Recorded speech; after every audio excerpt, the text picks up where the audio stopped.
کیا دینداری کو دیکھ کر پھر شادی کر لینا یہ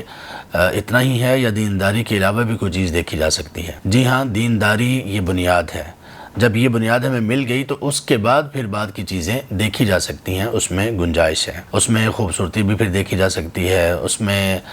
مال تو خیر دیکھنا یہ تو ایک مومن کا مطمع نظر ہونا ہی نہیں چاہیے، لیکن یہ کہ اگر کسی خاص مقصد کے لیے دین کی دعوت، دین میں مال کے ذریعے سے اسے بہتر بنانا اور اس کی دعوت کو بہترین کرنا، اس لحاظ سے یا قبیلے کنبے کو اس لحاظ سے دیکھا جائے کہ کسی قبیلے میں، کسی خاندان اور برادری میں کام کرنے کی ضرورت ہے اور اس میں کام اس طرح سے آسان ہو سکتا ہے کہ اس میں شادی کر لی جائے،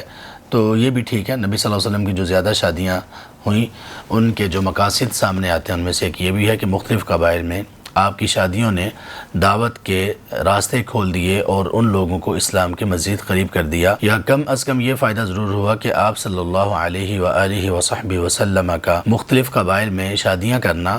اس کا کم از کم یہ ایک بہت بڑا فائدہ سامنے آیا کہ جس قبیلے میں آپ نے شادی کی اس قبیلے کے لوگوں نے آپ کے ساتھ جو عداوت تھی وہ یا تو ختم کر دی یا بہت کم کر دی۔ تو یہ بھی ایک سلسلہ ہے، اس لیے کہ وہ لوگ اپنے قبیلے کنبے کو بہت بڑا سمجھتے تھے، تو وہ اس بات کو بھی بہت بڑا سمجھتے تھے کہ ہمارے قبیلے میں اگر کسی شخص کی شادی ہو گئی ہے تو وہ ہمارے لیے بے شک دشمن ہی کیوں نہ ہو قابل احترام ہے۔ ہمارے ہاں بھی یہ کیا جاتا ہے، ہمارے ہاں گاؤں میں، دیہاتوں میں، برادریوں میں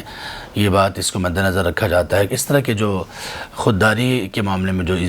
عزت نفس کی جو چیزیں ہیں، ڈگنیٹی کی جو چیزیں ہیں، ان کو اپنانے میں کوئی حرج کی بات نہیں ہے۔ تو اس طرح سے زیادہ شادیوں میں یہ چیز بھی آپ صلی اللہ علیہ وسلم کے مد نظر تھی۔ تو آپ صلی اللہ علیہ وسلم نے جب یہ چار باتیں بیان فرما دیں کہ لوگ اس طرح سے دیکھ کر شادی اور نکاح کرتے ہیں،